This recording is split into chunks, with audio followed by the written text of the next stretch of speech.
आदाब, मैं हूं शकील अहमद और आप देख रहे हैं न्यूज मैक्स। न्यूज मैक्स में सभी का स्वागत है।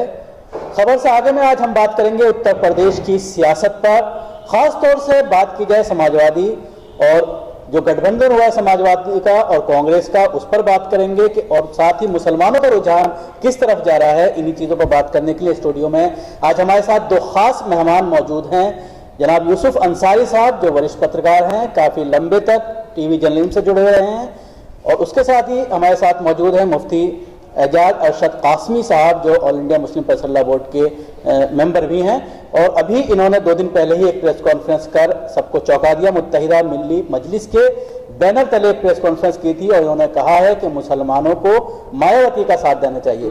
एजाज साहब, आपसे शुरुआत करूंगा, किन बुनियाद पर आप कहते हैं कि मुसलमानों को बहुजन समाज पार्टी में जाना चाहिए? देखिए, हकीकत तो यह है कि न स्याही के हैं दुश्मन, न सफ़ेदी के हैं दोस्त। हमको आईना दिखाना है, दिखा देते हैं। हमने एक आईना दिखाया है 2012 के मैनिफेस्टो को लेकर के कि 2012 में मुसलमानों ने भारी अक्सरियत से वोट किया था समाजवादी पार्टी को और तकरीबन 70% वोट उनके हक में गया था। उन्होंने अपने मैनिफेस्टो में बहुत सारे वादे किए थे, ख़ास तौर से रिजर्वेशन का वादा, रंगनाथ मिश्रा कमीशन के जो रिकमेंडेशन है उसके इम्प्लीमेंटेशन का वादा, और उसके बाद मुस्लिम बच्चों को जेल से रिहाई, उसको इंसाफ दिलाना, और न जाने कितने सब्ज़ बाग दिखाए थे। लेकिन किसी एक भी वादे की तकमील उन्होंने नहीं की। यहाँ तक कि मुसलमानों को जो सबसे ज़्यादा फ़िक्र होती है वो अपनी हिफाजत की फ़िक्र होती है, और गुज़िश्ता 5 सालों में सबसे ज़्यादा अगर फसादात किसी स्टेट में हुए हैं, किसी रियासत में वाक़यात रूनुमा हुए हैं, तो वो उत्तर प्रदेश है। इस पस मंज़र में अगर हम देखते हैं, अगर हम मुआवजा करते हैं, तो मुलायम सरकार या अखिलेश सरकार जो है समाजवादी की, ये सरकार पिछले 5 सालों से बीजेपी से भी बदतर सरकार गुजरी है। और हम तो यहाँ तक, हमारा तो अपना मानना है कि इस मुल्क के अंदर ये सेकुलरिज्म और कम्युनलिज्म जो है ये सबसे बड़ा नुकसान है मुसलमानों के लिए। सेकुलरिज्म के नाम पर और फ़िरका परस्ती का खौफ दिलाकर मुसलमानों का जिस तरह से इस्तेहसाल हो रहा है गुज़िश्ता आज़ादी के बाद से, गुज़िश्ता 60-65 सालों से, हमेशा कि ये फ़िरका परस्त ताकत है और ये सेकुलर ताकत है। हम समझते हैं कि इस मुल्क के अंदर कोई भी ताकत ना फ़िरका परस्त है, ना कोई ताकत जो है सेकुलर है। जिसको जब मौका मिलता है सियासी रोटी सेकने का तो वो फ़िरका परस्त बन जाती है, वो ताकत जो है वो सेकुलर बन जाती है। उत्तर प्रदेश की सियासत को देख रहे हैं, आपने पिछली बार पीस पार्टी के लिए भी काम किया था, उससे जुड़े रहे थे। जो दावा मुफ्ती साहब कर रहे हैं, मायावती पर कितना भरोसा कर सकता है मुसलमान? ये देखिए, जहाँ तक मुसलमानों के ताल्लुक से अगर बात की जाए कि मुसलमानों के मसले कोई पार्टी हल करेगी, तो उस पैरामीटर पे या उस मीज़ान पे तो कोई खरा नहीं उतरता है। मायावती की सरकार भी रह चुकी है 5 साल सेंटर में, 2007 से 2012 तक, और पूरे बहुमत की सरकार थी, तो उसमें भी वो तमाम मसले उसके जस के तस खड़े रहे हैं। तो और मुलायम सिंह 3 बार मुख्यमंत्री रहे, बाद में अखिलेश यादव पूरे बहुमत के साथ रहे, और वो मुफ्ती साहब ने उस दिन प्रेस कॉन्फ्रेंस की थी, उन्होंने गिनवाया कि भाई 14 पॉइंट थे उनके एजेंडे में, उनमें से एक भी लागू नहीं किया, तो ये तो सच्चाई है। लेकिन एक ये मसला है कि मुसलमानों के मसले हल क्यों नहीं होते हैं, ये एक अलग बहस का मुद्दा है, इस पर एक अलग से बहस होनी चाहिए। और क्या सरकार संविधान के दायरे के अंदर कानून के तहत क्या वो वादे एक पर्टिकुलर कम्युनिटी से रिलेटेड मुद्दे हल कर सकती है? जैसे 2012 के चुनाव में समाजवादी पार्टी ने क्या वादा किया था कि हम 18.5% स्टेट में रिजर्वेशन देंगे मुसलमानों को। ये दे ही नहीं सकते, पक्का पहले दिन से झूठा वादा था ये, और उन्होंने उस बारे में कुछ कदम भी नहीं उठाया। ये बिल्कुल सही बात है, कम से कम केंद्र सरकार को चिट्ठी ही लिखते, केंद्र सरकार को कहने देते कि साहब ये पॉसिबल नहीं है। संविधान के दायरे में किसी धार्मिक आधार पे किसी पर्टिकुलर कम्युनिटी को उसकी आबादी के द्वारा कोशिश तो कीजिए ना, आपने वादा किया था, आपको करना चाहिए। मुकाबिल अगर मुआवजा कीजिए तो देख लीजिए पिछला जो 5 साल गुजरा है मायावती जी का दौर, तो उसमें कोई एक तो ये फ़िरका वाराना कोई फसाद नहीं हुआ। दूसरे ये कि उन्होंने बहुत कुछ दिया भी है, ऐसा नहीं कि नहीं दिया। उसने अरबी फारसी यूनिवर्सिटी दी, ये बहुत बड़ी बात होती है, अरबी फारसी यूनिवर्सिटी। तो ये भी कर रहे हैं कि हम लोगों ने उर्दू टीचर रखे। उर्दू टीचर तो उस जमाने में भी बहाली हुई थी और आज भी सारी वैकेंसियां खाली हैं। अगर कुछ बहाली रूटीन वर्क में रूटीन में होती है तो उसको क्यों मुसलमानों पर एहसान जताते हैं? उर्दू टीचर तो रखे मुलायम सिंह यादव ने, ठीक है, अखिलेश यादव ने भी रखे, लेकिन जो उत्तर प्रदेश की जो मजिस्ट्रेट सर्विस है PCSJ, उसमें से उन्होंने उर्दू फारसी का पर्चा क्यों खत्म कर दिया? यानी कि मुलायम सिंह यादव या अखिलेश यादव को उर्दू टीचर, उर्दू अनुवादक तो चाहिए, यानी मुसलमान उस लेवल की नौकरी में चाहिए जहां वो क्लरिकल जॉब में है। लेकिन अगर वो मजबूती के साथ आते हैं, जुडिशरी में आते हैं, तो वहां उन्हें बर्दाश्त नहीं है। यूसुफ साहब, इस बार का अगर मैनिफेस्टो देखा जाए समाजवादी पार्टी का, तो पहली बार ये देखने में मिल रहा है कि पूरे मैनिफेस्टो में मुसलमान का वर्ड ही हटा दिया गया है। जो पिछली बार 14 पॉइंट दिए थे, जिन पर हालांकि बहुत ही कम अमल हो पाया, ना के बराबर अमल हुआ, लेकिन इस बार बिल्कुल गायब कर दिया गया है। उसको लेकर मुलायम सिंह भी नाराजगी जता चुके हैं। तो क्या अखिलेश को बहुत ही ज्यादा कॉन्फिडेंस है कि मुसलमान अपने आप वोट देगा, कोई जरूरत ही नहीं है? लगता तो यही है कि अखिलेश को अपने ऊपर कुछ ज्यादा, जरूरत से ज्यादा कॉन्फिडेंस है, जिसे हम ओवर कॉन्फिडेंस कह सकते हैं। लेकिन मुझे नहीं लगता है कि ये इस तरह की हरकत करके अखिलेश यादव अपने लिए कुछ अच्छा कर रहे हैं, या सूबे के लिए अच्छा कर रहे हैं, या मुस्लिम कम्युनिटी के लिए अच्छा कर रहे हैं।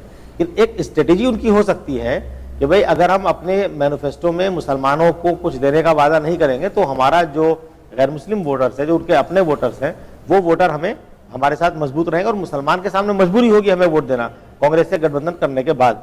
तो ये एक सोची समझी साजिश कहें इसे या रणनीति कहें, ये तो एक साफ दिखती है।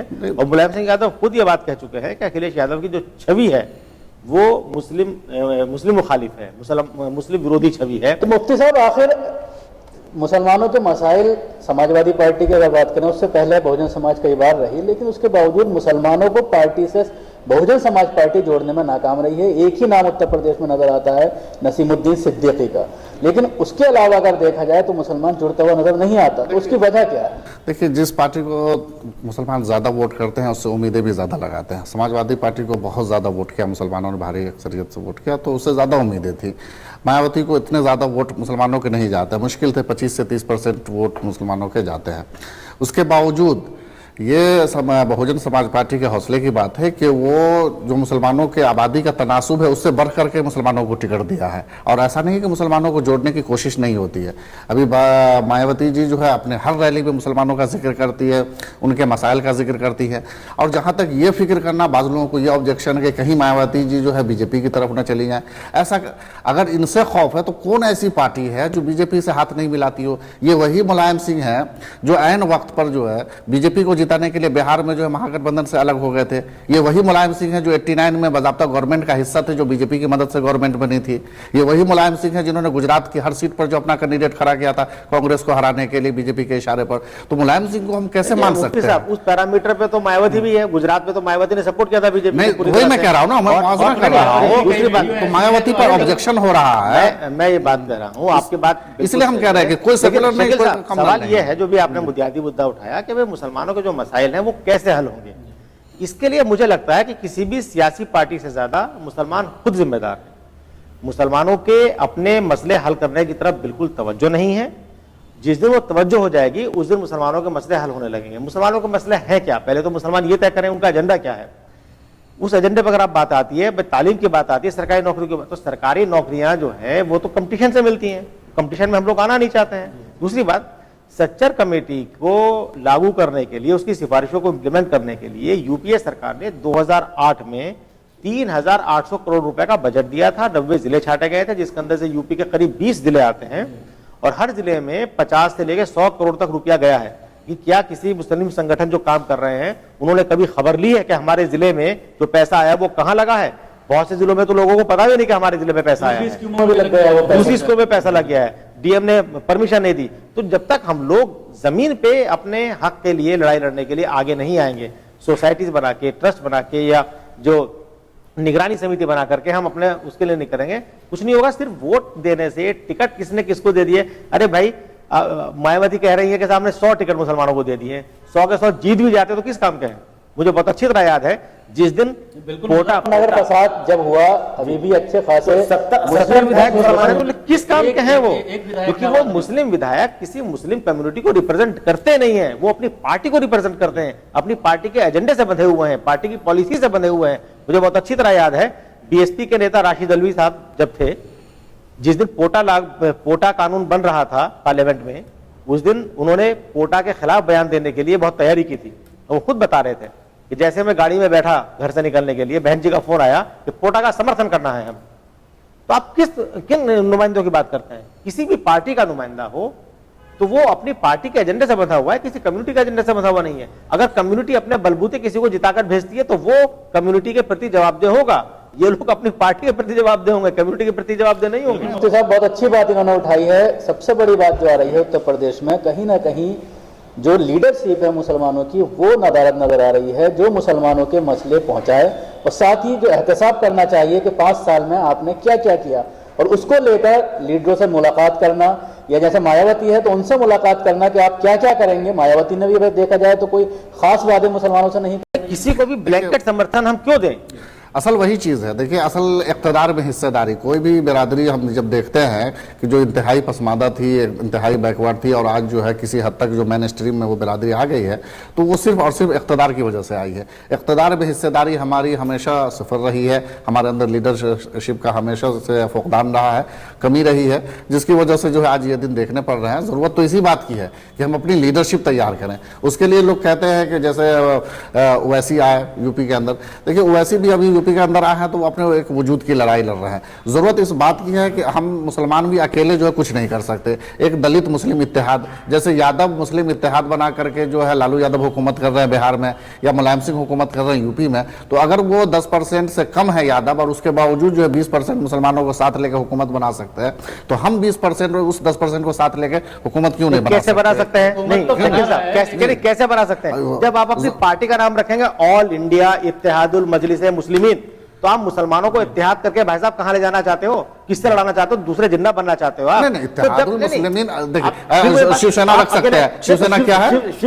शिवसेना क्या है? आप शिवसेना के रास्ते चलेंगे? नहीं, शिवसेना वो भी तो पॉलिटिकल पार्टी है, वो भी पॉलिटिकल पार्टी है ना। ये मुल्क देखिए, ये ठीक, अब तो खैर इलेक्शन कमीशन की ये पॉलिसी बन गई है कि किसी मजहब के नाम पर। ये मुल्क सबका मुल्क है, मिलीजुली आबादी यहाँ पर है, या किसी एक कम्युनिटी, एक जाति, एक धर्म के लोग मिलकर कोई पॉलिटिकल इक़्तिदार हासिल नहीं कर सकते। ये सबको साथ लेकर चलना पड़ेगा, सबको साथ लेकर चलना पड़ेगा। तो आपको पार्टियों का नाम भी उस हिसाब से रखने चाहिए। भारतीय जनता पार्टी ठीक है, वो हिंदू की बात करती है, लेकिन नाम उसका भारतीय जनता पार्टी है। देखिए, आप जितनी इत्तेहादुल मुस्लिमीन असल देखिए उसकी शुरुआत भी देखिए, इत्तेहादुल मुस्लिमीन जो है असल पॉलिटिकल पार्टी नहीं, एक एनजीओ से वो पॉलिटिक्स में आई है, एक एनजीओ के तौर पर थी और वो उसके बाद पॉलिटिक्स में आई है। लेकिन ये कि बहुत सारी, वो बहुत पहले से पॉलिटिकल पार्टी रजिस्टर्ड नहीं, लेकिन उसके बावजूद भी अगर दूसरी पार्टियां मजहब के नाम पर बन सकती है तो मुस्लिम के नाम पर क्यों नहीं बन सकती? जो पार्टियां मजहब के नाम पे बन रही है, कौन पूछ रहा है? दुर्गा वाहिनी हिंदू, वाहिनी हिंदू, शिवसेना हुकूमत कर रही है महाराष्ट्र में, मजहब के नाम पे बनी हुई पार्टी नहीं है। अरे तो ये शिवसेना क्या नाम है? ठीक है, वो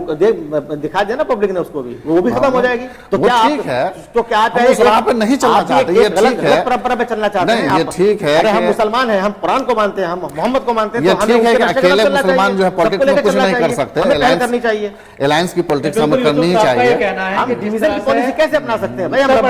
उत्तर प्रदेश में अगर देखा जाए तो 2 बड़ी पार्टियां, चाहे वो बहुजन समाज की बात करें या समाजवादी पार्टी की बात करें, बहुजन समाज का पास जो अपना वोट है दलितों का, SC ST का, लेकिन उसमें जब प्लस हो जाता है मुसलमान तभी सरकार बना पाती है। यादव में जब प्लस होता है मुसलमान तभी सरकार बना पाती है। लेकिन काम मुसलमानों के नहीं होते, वो अपनी जो कास्ट के, चाहे यादव की बात करें 8 से 10% है, सारे काम अगर पिछले 5 साल में देखा जाए तो भर्तियों में सबसे ज्यादा यादव नजर आते हैं, बड़ी पोस्टों में यादव नजर आते हैं, और यही हाल जब मायावती आती हैं तो तब ऐसा होता है।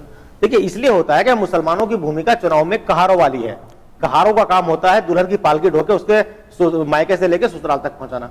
तो हम लोग कभी समाजवादी पार्टी को, मुसलमान यानी कभी समाजवादी पार्टी को और कभी BSP को डोली ढोके वहां तक पहुंचाते हैं, और जो कहार होते हैं दुल्हन की डोली ससुराल पहुंचाने के बाद वो भीख मांगते हैं, बख्शीश मांगते हैं कि बख्शीश दीजिए हमें। तो मुसलमानों की पोजीशन तो उत्तर प्रदेश में उसी तरह की हो गई है। नहीं, तो उसमें जहां तक रही बात उसकी कि इख्तिदार में हिस्सेदारी, तो इख्तिदार में हिस्सेदारी कहां मिलती है भाई? इख्तिदार जो मायावती की पार्टी से जीते या मुलायम सिंह की पार्टी से जीते, तो जिसको मंत्री बनाते हैं तो वो तो मंत्री तो जब तक वो मुख्यमंत्री चाहेगा तब तक है, उससे पूछ के सारे फैसले होंगे। अपने ताकत ही नहीं है, अपना वजूद ही हमारे पास नहीं है।